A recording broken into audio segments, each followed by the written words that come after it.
Eu queria pedir para os irmãos se sentarem, por gentileza, que eu prometo ser breve, porém vou me alongar um pouco. Bem doido, né?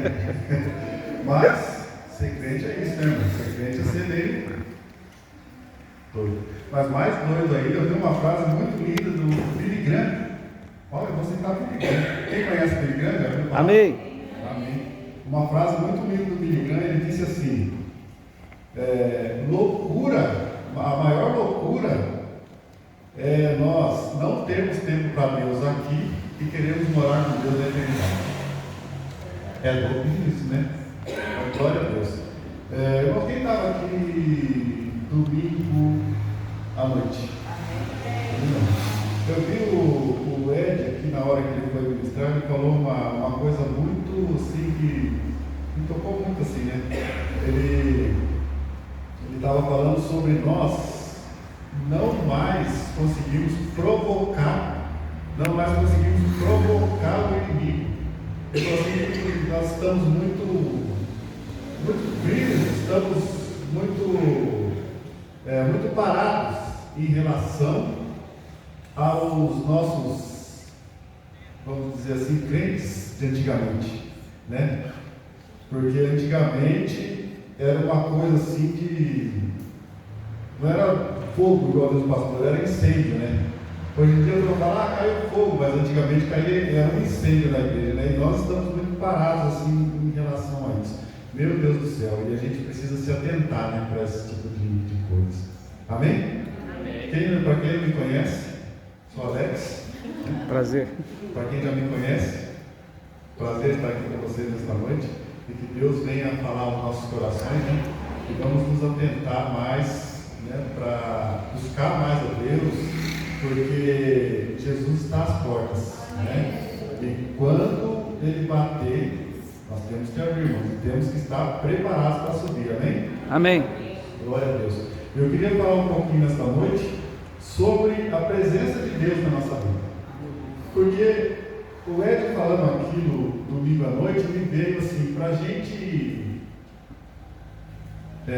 estremecer, vamos dizer assim, o inferno, e a gente temos que saquear também o inferno, temos que estar na presença de Deus, né? Porque se não estivermos na presença de Deus, não somos nada. Nós sem Deus não somos nada. Deus sem nós é Deus. Nós sem Deus não somos nada. Amém? E eu queria começar. Não tem ninguém em cima, né? Tem? Ô, Glória, põe aí para mim então, o sonoplasta. Êxodo 25, 10, por gentileza. 3, 2, 1, vai. Diz ali: também farão uma arca de madeira de acácia, e seu comprimento será de 2 côvados e meio, e a sua largura de 1 côvado e meio, e de 1 côvado e meio a sua altura. E cobrirá de ouro puro por dentro e por fora, e cobrirá e fará sobre ela uma coroa de ouro ao redor. E fundirás para ela 4 argolas de ouro, e as porás nos 4 cantos dela, 2 argolas de um lado e 2 argolas do outro. E farás varas de madeira de acácia, e as cobrirás com ouro. E colocarás as varas nas argolas e aos lados da arca, para se levar com elas a arca. Só até aí. Amém? Amém. O que a arca significava, irmãos? Né? A arca significava uma aliança e a presença de Deus. Ela representava uma aliança e a presença de Deus ao povo de Israel, né? E dentro da arca eles guardavam algumas especialidades. Eles guardavam as tábuas da lei, eles guardavam a vara de Arão e eles guardavam vamos colocar assim, um pote de maná, um pouco de maná, que representava, as tábuas representavam os fundamentos da lei, a vara de Arão representava o sacerdócio, e o maná representava a provisão divina, né? E era assim: os israelitas, durante a batalha, a arca, eles levavam a arca na frente, porque a arca significava a presença de Deus, e era um instrumento de Deus na guerra, né? Era uma garantia de que Deus estaria junto com eles naquela batalha. A presença de Deus estaria ali. E de certo modo garantiria a vitória sobre os inimigos. Porque nós, na presença de Deus, podemos vencer qualquer batalha. Amém? E os israelitas, eles levavam essa arca, onde tivesse uma batalha, eles levavam essa arca. E a arca ia sempre na frente do exército.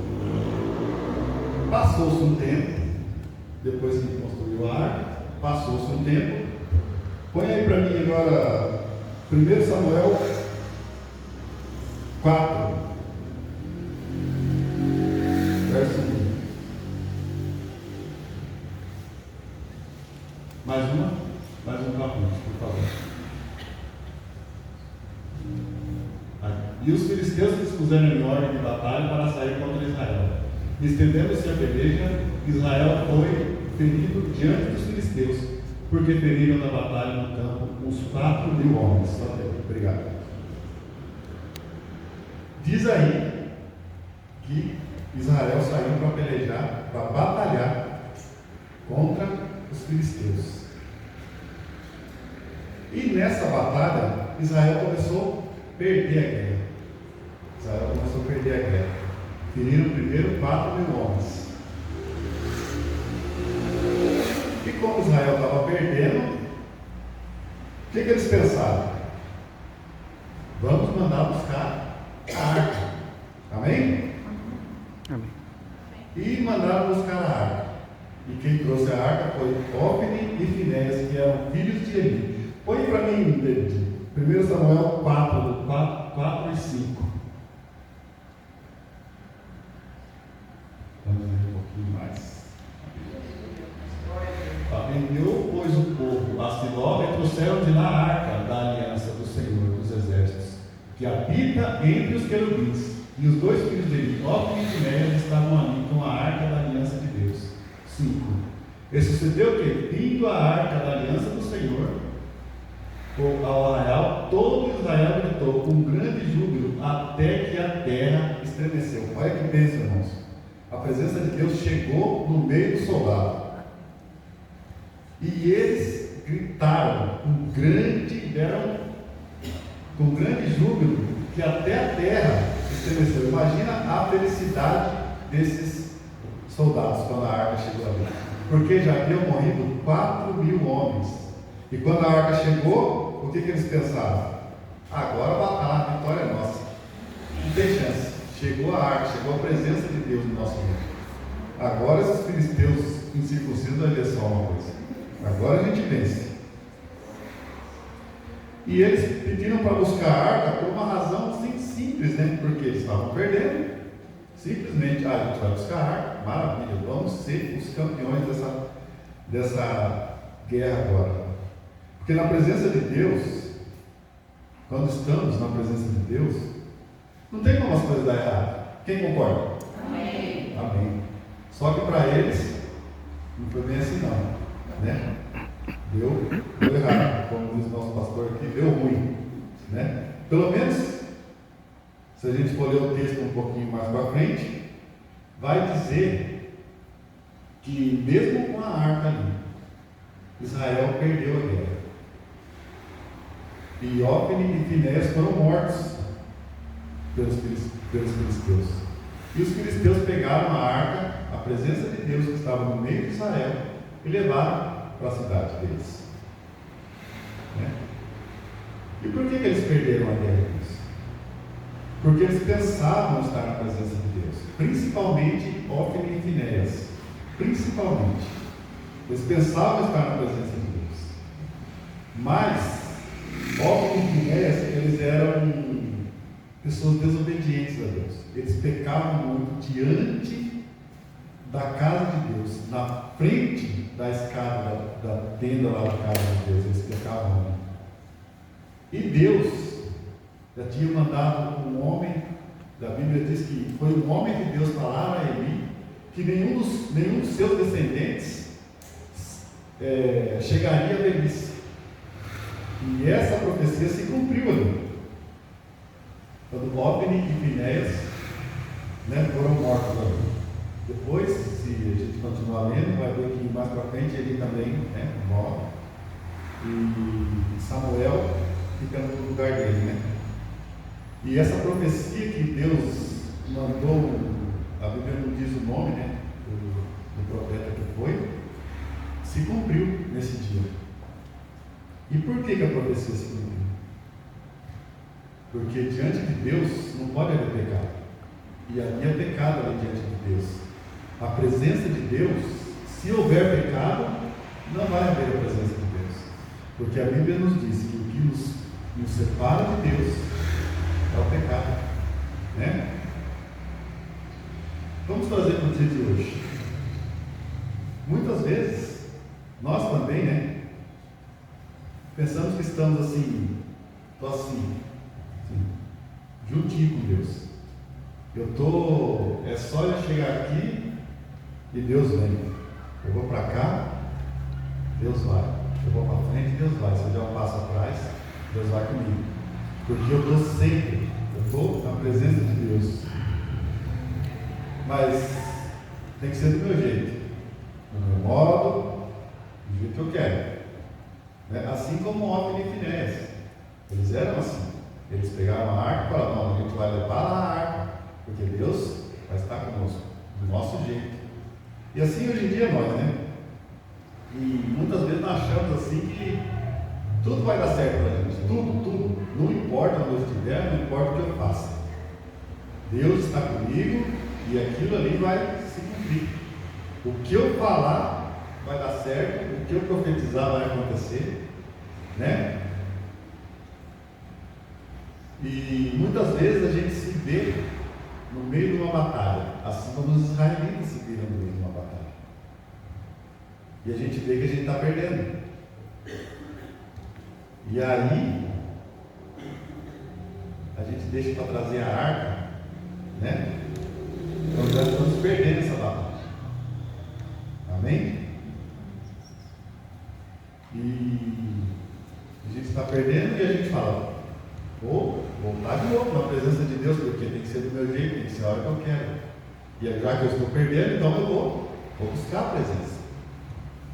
E quando a presença de Deus chega, estamos bravos, que até a terra estremece, né?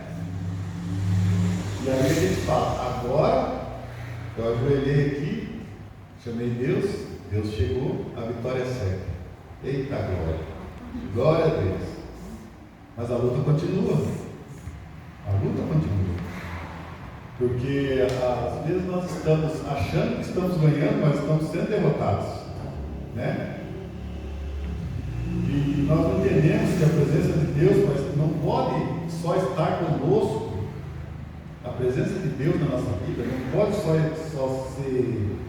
só estar, né, na nossa vida quando nós queremos. Por quê? Porque Deus quer estar conosco todos os dias.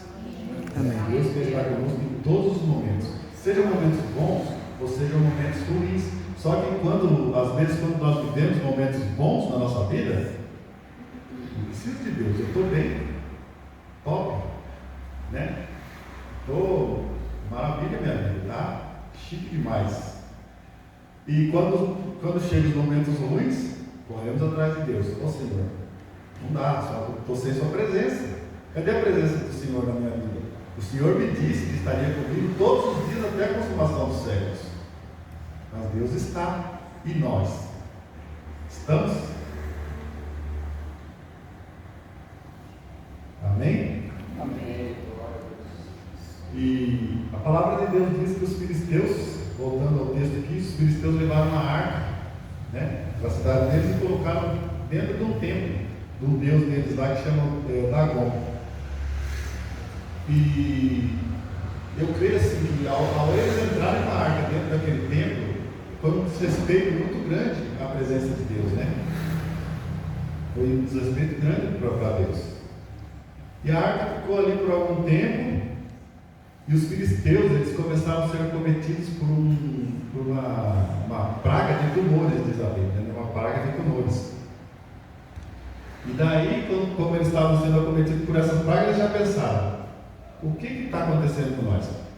É a presença de Deus que está aqui e está fazendo mal para a gente.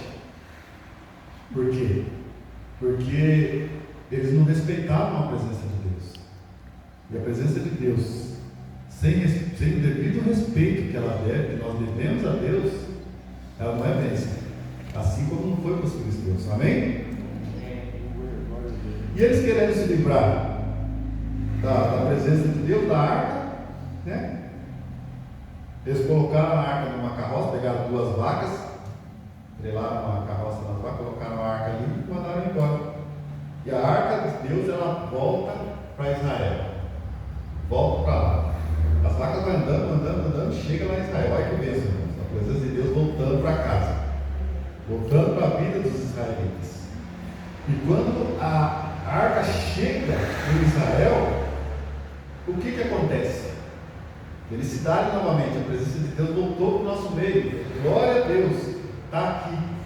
Aí vai 70, a Bíblia diz que vai 70, camarada curioso, olhar dentro da arca. E eles acabam morrendo, os 70 morrem. E aquilo que era alegria, a presença de Deus, que era alegria, se torna tristeza para os israelitas, né? Por quê? Porque eles sabiam que não podia olhar dentro da arca. Ou seja, eles desobedeceram uma ordem do Senhor. Amém? E nós, na presença de Deus, sem a devida obediência, também não é bênção. Porque nós temos que obedecer a Deus, né? Amém? Amém. Então, ali, quando morreram aqueles 70, eles ficaram muito tristes, né? E enviaram uma arca para a casa de Abinadab. Amém? E ali a arca permaneceu por 20 anos na casa de Abinadab. Põe para mim, 1 Samuel 7, 2.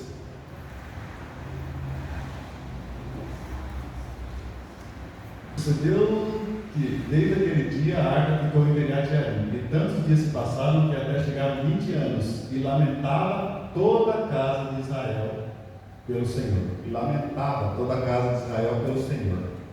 Por quê? Porque a Bíblia diz que, a Bíblia não diz não, mas eu creio que ali não estava acontecendo nada, mesmo com a presença de Deus, da arca de 20 anos, lamentava Israel pelo Senhor, porque o Senhor já não falava mais, a presença do Senhor já não era notória, era só a arca, não somente um objeto. Amém? E só para ilustrar aqui, para a gente quebrar um pouquinho de gelo, eu quero contar hoje em dia diz uma história. Se fosse nos tempos de Jesus, seria uma parábola. Olha que coisa linda, uma parábola. Amém? O que acontece quando a presença de Deus está na nossa casa, mas nós continuamos sendo nós mesmos, sendo o velho homem, mesmo que a gente já aceitou Jesus, a gente já se batizou, mas continuamos sendo nós mesmos. Amém? Conta uma história que Jesus vinha passando, avistou uma casa, chegou lá, bateu a porta da casa, foi o chefe da família, foi lá, abriu a porta, viu que era Jesus. Aí, ô Jesus, pode entrar, entra aí. Preparou um lugar, um cantinho lá para Jesus, num sofá bonitinho, colocou ele sentado lá. Só fica aí, Jesus.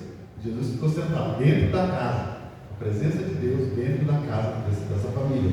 Estava lá o pai, a mãe, seus filhos e Jesus sentadinho num canto, bonitinho, quietinho. Diz que passa-se um tempo, alguém bate a porta novamente, e vai o pai da família lá, vai o pai, quem atende a porta normalmente é o pai, na casa que tem autoridade, ou o pai manda o filho, né? Porque o pai tem autoridade, vai lá, filho, atende. Mas nesse caso foi o pai. O pai foi lá, abriu a porta e era o diabo batendo na porta. Aí ele falou assim: não, aqui você não vai entrar não. Ele segurava a porta e o diabo empurrava, ele fechava, o diabo ia abrir para entrar e ele fechava, ficaram brigando, e o homem cansou e conseguiu fechar a porta. O diabo foi embora. Foi lá de novo, passou mais um tempinho, nem deu tempo de ele descansar, bateu a porta de novo. Ele foi lá. Quem era? O diabo novamente. Foi lá e ele brigando, aí ele assim, já não estava aguentando mais, ele gritou assim: ô mulher, aí os dois puxa para cá, puxa para lá, fecharam a porta. Glória a Deus. Passou-se mais um tempo, bateu na porta de novo. Quem era? Quem? Ah, vocês já estão sabendo, né? Quem era? Misericórdia. Aí vai, ele abre a porta, e aí ele já, né? Corre aqui, mulher, ajuda eu. Aí os dois já não estavam conseguindo mais, porque já estavam cansados. Aí chamou os filhos.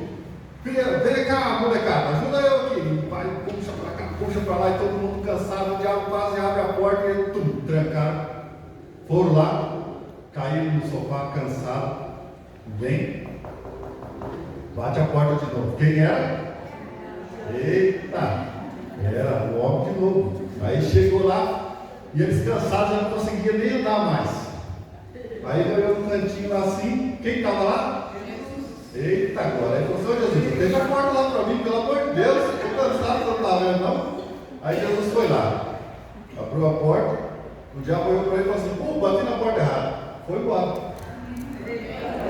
Ou seja, se ele tivesse falado para Jesus ir lá desde a primeira vez, não tinha, né? Não tinha cansado, não tinha lutado, não precisava. Por quê? Porque a presença de Deus estava dentro da casa dele, mas ele não estava vendo, ele não estava exercendo aquela autoridade da presença de Jesus dentro da casa dele. Ou seja, ele estava vivendo como se Jesus nem estivesse ali. Precisou ele quase se esgotar, quase morrer de canseira, para lembrar de Jesus. E muitas vezes nós fazemos isso na nossa vida, né, irmão? A gente briga, a gente corre atrás, porque diz que Deus, ele luta as nossas batalhas. Mas a gente insiste em brigar, né? Porque brigar não tem regra, lutar tem regra. Tanto que a gente diz que o Muay Thai é uma luta, MMA é uma luta. Agora, na rua é briga. Aí vale pedaço de pau, vale pedra, luta. Não tem regra. E por isso que a gente insiste em lutar contra tudo, a gente insiste em lutar contra a nossa vida financeira, a gente insiste em lutar, se o casamento não está bom, a gente insiste em lutar, a gente não briga, a gente luta. E é por isso que muitas vezes a gente perde. Por quê? Porque Deus, ele tem as regras. Ele fala: não, meu filho, eu estou aqui, a hora que você lembrar de mim, colocar as coisas nas minhas mãos, pode deixar comigo, daí eu vou, aí eu luto. Mas você quer brigar, então? E a presença, muitas vezes, a gente foge da presença de Deus nessas coisas, né?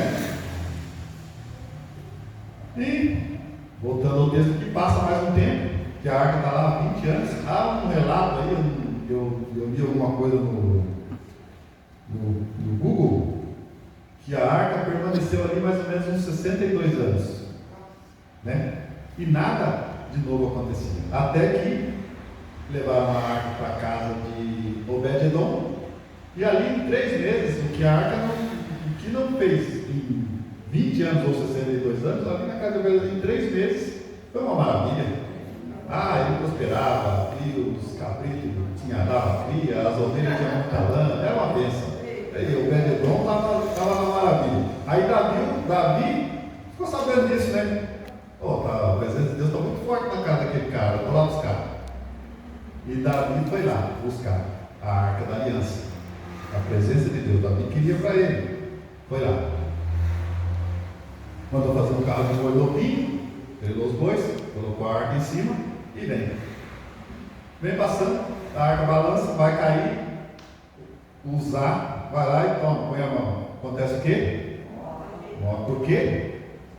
Desobediência. Novamente, Deus, ele mandou fazer as varas. Lá no começo tem as varas, a arca só poderia ser carregada por aquelas varas, ninguém podia tocar. E mais uma vez, a festa que eles estavam fazendo para ir embora tornou-se tristeza novamente, né? E a presença de Deus, sem a devida obediência, não traz bênção, né? Portanto, para nós estarmos na presença de Deus, não pode ser da nossa maneira, não pode ser do nosso jeito, não pode ser do jeito que nós queremos que seja. Tem que ser do jeito que Deus quer. Temos que ter respeito, temos que ter obediência, né? Nós temos que reconhecer acima de tudo E só o Senhor é Deus. Só Deus. Só o Senhor é Deus. Amém? Amém. Glória a Deus, né? Eu vou dar um exemplo aqui, vocês vão falar assim, mas isso aí não tem nada a ver. Pedro. Estou acabando agora, depois ia ser breve, né? Estou acabando. Amém? Pedro foi um grande homem de Deus. Depois que ele entrou na presença de Deus verdadeiramente, ele entrou na presença de Jesus. Até então, dizem São Pedro, né? A minha mulher não gosta de falar São Pedro. Ela fala assim, é Pedro. Pedro, então, ele falava, na presença, quando ele conheceu Jesus, até antes dele conhecer Jesus, ele ia lá, pescava seus peixes, pagava seus impostos. Maravilha. Um dia ele conheceu Jesus, pescando, né? Conheceu Jesus, ele estava pescando. E aí Jesus chegou para ele e falou assim, Pedro, eu vou te fazer pescador de homens, você não vai pescar peixe mais, vou fazer você pescador de homens. Se vocês gravarem isso que eu vou falar agora, já estou contente. Põe aí para mim, Mateus 4,19, primeiro coloquei ali para vocês. Mateus 4,19. Ele disse isso. Vinde após mim, eu vos farei pescadores de homens. Pescadores de homens. Agora, eu pergunto para vocês, por que Jesus disse, Pedro já era pescador? Por que Jesus disse para ele assim, eu vou te fazer pescador de homens? Exatamente. Por quê? Homens? Bonito? Não? Tem uma diferença muito grande, irmão, em você pescar, ser pescador de peixes e ser pescador de homens. Quando você pesca um peixe, você tira ele da água. Tirando ele da água, você tira ele da vida para a morte. Você sendo pescador de homens, você tira ele da morte para a vida. Glória a Deus. Amém, Jesus. Aleluia. Porque a presença de Deus, ela tem que gerar vida, ela tem que gerar luz, ela tem que gerar paz, né? Em nome de Jesus. E a presença de Deus na nossa vida, ela tem que ser tão gloriosa, que quando as pessoas nos olharem, elas consigam ver Cristo refletido em nós. Elas consigam ver a luz de Deus refletida em nós. E aquilo que o Hélio falou aqui domingo à noite, mexeu muito comigo. Porque um dia, irmãos, eu estava sentado numa mesa lá no meu serviço, e entrou uma moça lá, que ela trabalha lá, e entrou uma moça, e todo mundo conversando, uma conversa alta, ninguém escuta nada, ninguém sabe que ninguém está conversando. Eu só escutei assim, aqui todo mundo é igual. Aqui nessa empresa todo mundo é igual, principalmente os homens. Ninguém vale nada. E eu sentado ali, eu falei, meu Deus do céu, o que eu estou fazendo aqui? Aqui ninguém vale nada. E quando ele falou aquilo para mim, eu falei, Jesus, cadê a presença do Senhor em mim, que ela não conseguiu ver naquele lugar? O que eu estava fazendo ali? Será que eu estou tão assim, como é que eu digo, tão longe da presença de Deus? E aquilo mexeu muito comigo. Essa palavra aqui veio assim, nossa, muito de encontro comigo mesmo. Porque pelo menos ela tinha que olhar, aqui todo mundo é igual, menos aquele ali. Amém. Não é não? Só que, irmãos, graças a Deus, assim que ela falou isso aí, levantou uma pessoa, eu acho que Deus foi lá, pegou o cabelo dele assim, ó. Levantou e ele falou assim, mas até o pastor ali. Eu não sou pastor não, filho. Por enquanto, sou diácono. Aí ela falou assim, foi. Outro dia ela estava no ônibus, aí ele chamou, ela estava lá no quarto, ele chamou, ele falou assim, Alex, Deus falou muito comigo. Eu falei, glória a Deus, né? Agora você chama o pastor? Mas, enfim, a gente conversou bastante lá, né? Enfim, e eu falei assim, glória a Deus, né?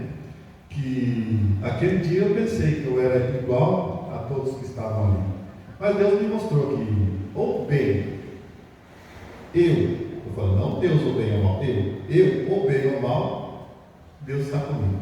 Glória a Deus. Eu queria que os irmãos refletissem, né, nessa pequena reflexão que eu trouxe aqui. Eu queria agradecer ao pastor pela oportunidade, né, de me conceder aqui essa honra de estar aqui pregando, né, pela primeira vez nessa igreja. Amém? Que Deus abençoe vocês e fiquem com essa palavra em nome de Jesus. Eu agradeço a